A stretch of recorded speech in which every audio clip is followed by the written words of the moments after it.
If you are starting your self-improvement journey, building this one skill should be number one priority for you right now. Because if you master this one skill, then you can use it to build your physique, make money, build your business, expand your creativity, everything. This is backed up by science as one of the best predictors for health and wealth. That is self-discipline. Because if you strip down the fancy life, the cars, the money, the fame, and get down to studying the individuals that are actually successful, you'll quickly notice that the vast majority of them are explicitly telling you that they don't have anything special. And yet, it feels like they have a superpower. They have something that you're not aware of. At least that's what I felt when I started my own journey. But all they've been truly doing was cultivating self-discipline and letting it compound over time. And the good news is that it's a skill, not a trait, so you can learn how to forge it basically right now. And in today's video, I'm going to deconstruct self-discipline to make it as accessible and give you the system to build it.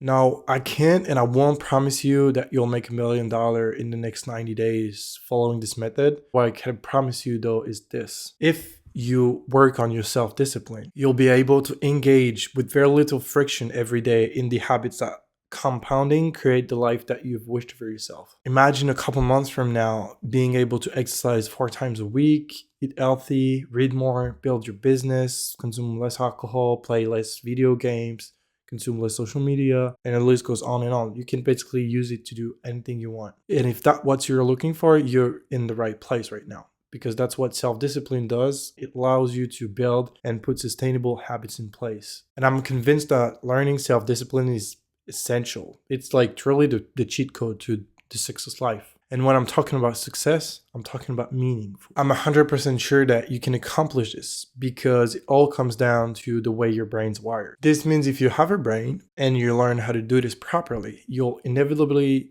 build self-discipline. You see, you have like different voices in your head coming from different brain areas. Just follow me, okay? For today, we'll only focus on 2 though. First, you have the limbic system.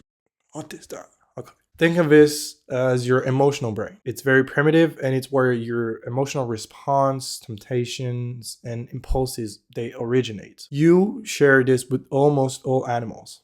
For example, the alligator, it has a limbic system structure that's similar to you. That's the part of your brain that's craving for more scrolling, the shiny BMW, or magically moves your hand into the cookie box even when you said you were done eating it. And secondly, you have prefrontal cortex. Now, this is where humans, they differ from the animal world. This is the intelligent thinking that's capable of regulating emotional responses, actions, and thoughts. The PFC, the prefrontal cortex, is your secret weapon. This is the headquarters for building self-discipline. You'll leverage it to simplify your life. Most people today are basically letting their emotional brain lead the way. And they fall for the cheap dopamine hits because their brain is basically on autopilot. And their goal is to always avoid negative emotions. And they want to keep avoiding them because that's how the limbic system's wired. It's either black or white. You're happy or you're not. Now imagine giving a 12-year-old PlayStation 3, asking him to regulate his gaming time. Without intervention, you basically have a kid that neglects his health and even doesn't want to eat because he's glued to the screen. It's just a random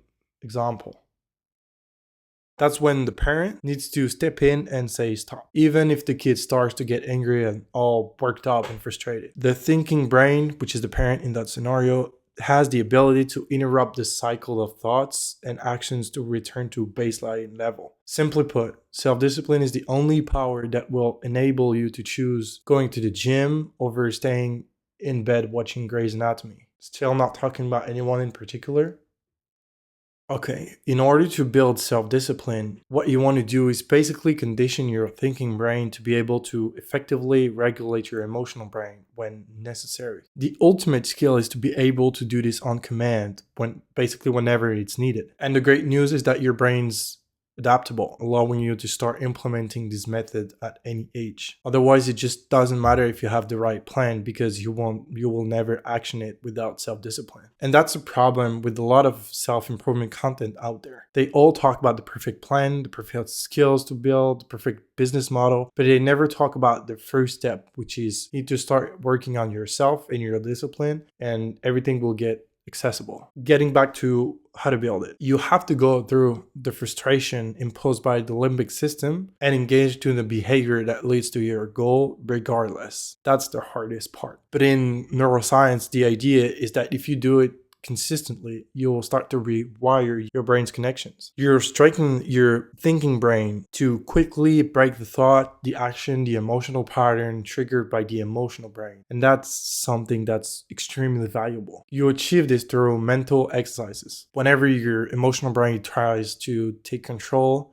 you have to face the discomfort and restore order using your thinking brain. For example, if you aim to develop a skill like writing to launch a business, the crucial first step is that you actually sit down and write. That's all that matters. Initially, learning to write isn't even about learning techniques. It's about sitting down, avoiding distractions, and focusing on the process of writing. That's what I was trying to tell you about self-improvement. They all are giving out great tools, but most of the time people miss this first crucial step, and that is to build the self-discipline. If you're wondering why it's so hard to start anything, that's the reason why. The first step is learning how to engage and how to create the mental space to learn. Only then the real learning of the skill can really begin. To me, if you want to build self-discipline, you have to start with physical discipline. And for most people not currently playing a sport, it will most likely be through the gym. Some people also take their martial arts route. I also try that, but in my case, the perfect scenario is start picking up going to the gym. If you wonder why these two disciplines are superior, it's because of their accessibility and their strict nature as disciplines. Now, maybe I'm biased, probably, because that is what worked for me and I'm a fitness coach.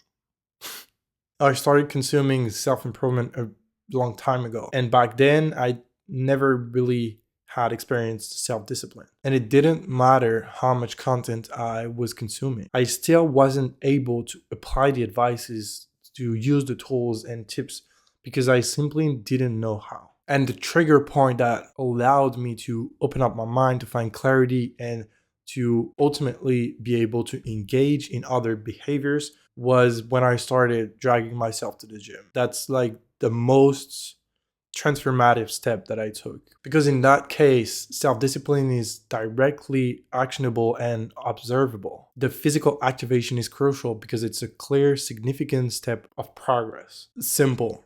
If you stand up and go to the gym, you win. If you stay on a couch, you fail. That's exactly the reason why, to help you get started, build fitness fundamentals. First link in the description. That's also why the big names of self-improvement, they all have some training routines. There's the fitness crew, Mingaji, Andrew Huberman, Dan Coe, and the martial arts team, which is Lex Fridman, Joe Rogan, Andrew Tate. They all have this physical discipline. That is exactly why you need to start with that as the first step towards building self-discipline. Now, because it needs to be the first step, here's exactly how to action and implement physical discipline into your life. The first thing is that you need to start simple. One goal, that's it. One. And the only goal that you should have should be about frequency. A lot of people, a lot of my clients as well, they make the mistake of betting everything on duration, and they start with like a 2-hour crazy workout, but it just like doesn't work that way. I may have done that when I first started the gym. And what happens usually is that they come in for 2 weeks and they just burn out and they never come to the gym again. They force their bodies into this crazy thing, this crazy workout, but it's only supposed to be progressive in order to be sustainable. I don't recommend this approach based on duration and like exhaustion.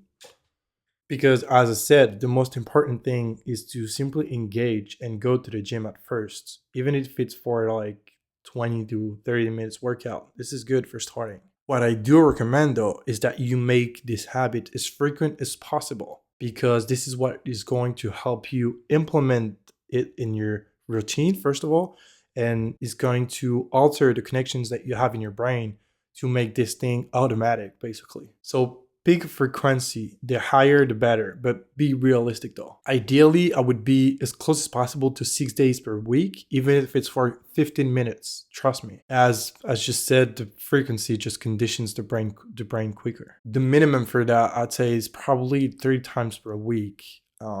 4 to 5 would be better. And if you can do 6 or 7, you do that. And for people who don't think they have enough time, trust me, you do. Because if you really want to make that work, you do whatever it takes. And if you have to work out on the weekends, you work out on the weekends. If you have to work out before going to school or going to work, you work out before going to school or work. If you want to make it work, it takes whatever it takes. Now, the second thing is that it needs to be as easy and accessible and viable as possible. Here's how to make that. First of all, choose the closest gym that you have in your area. That's pretty much the only thing that matters, because nowadays, like even low-cost gyms, they have pretty much everything you need in order to get started. Don't think that you need to get a membership that costs $100 per month and that would somehow be better and improve your motivation. No, you need barbells, you need free weights, you need one cable. That's pretty much it. For your gym hours, dedicate a time slot where you know you'll have enough energy. And if you need to optimize energy and you can't work out in the morning, for example, you need to work out after work, you separate your work and your workout with a power nap or walk or resting mental in between. That's going to help you canalize everything to be able to use the energy. Now, here's how to prep yourself to make the activation as easy as possible. So for example, this could mean packing your gym bag the day before, putting your gym card in your wallet or on your keys, setting an alarm for gym time. That is very important. I recommend you do this. Create a gym playlist, whatever. Put the pre-workout on the counter. Everything that is going to be a visual or a mental cue for you to go to the gym. So you need to set little reminders in your environment. After work, when you're coming back home and you see the gym bag that's prepped and you see the pre-workout on the counter, and you see pretty much like your phone is even ringing because you know you have to go to the gym, your brain starts to pick up on these things, and this is going to be automatic like in like a couple weeks. But you need to start by forcing yourself, by pushing yourself a little bit in order to make that eventually subconscious and automatic. Trust me, it gets easier.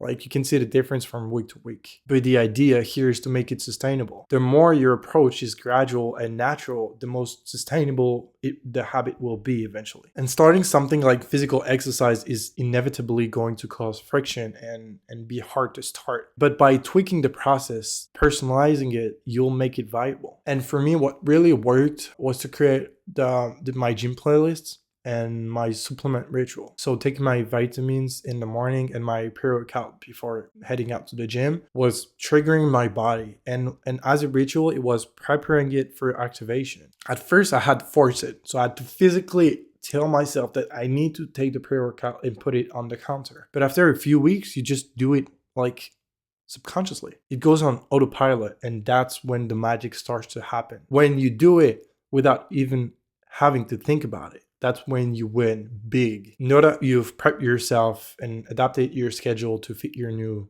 physical activity. The most important thing is that you actually go and start to reshape your brain's activation system. Yeah, so in my example, I did that using an alarm. Set an alarm on your phone for every working out slot that you've booked out for yourself. And as soon as it rings, you take your bag that's already packed and you close the door on your way out. That's the only thing that matters. At first, it may take you up to 30 minutes to get out of the house. Try to decrease the time to activation and keep track of it on your phone. Make it a game. When your alarm rings, your only objective is to be out of the house in less than 5 minutes, for example. Not only this will save you time, but it also takes the pressure out of it when you make it a game. And once you have your system, your reminder system, and that's set in stone, and once you have your reminder system for your brain to pick up on the fact that this is going to happen pretty much every day, you need to monitor it. You basically keep a note on your phone and tick the boxes whenever you've engaged. This is the most accessible way I found to keep track, and this is what I talk about in fitness fundamentals also. Now, I know this is a lot, but by engaging consistently, trust me, you'll manage, because it doesn't get harder, it only gets easier. The only thing that truly matters is that you make yourself a promise and you hold yourself accountable. You don't need anything else rather than yourself to start this, and a gym membership, obviously. But don't overthink it. Don't expect it to be easy, but don't dwell on it if you miss a day. Just don't skip 2 days in a row or it will quickly slip out of your hands. This is the beginning of a process. Your journey to self-discipline and ultimately to a better lifestyle. Fueling a life with pride and gratitude, taking over the regret and the wasted time. So I hope this helps. Trust the process.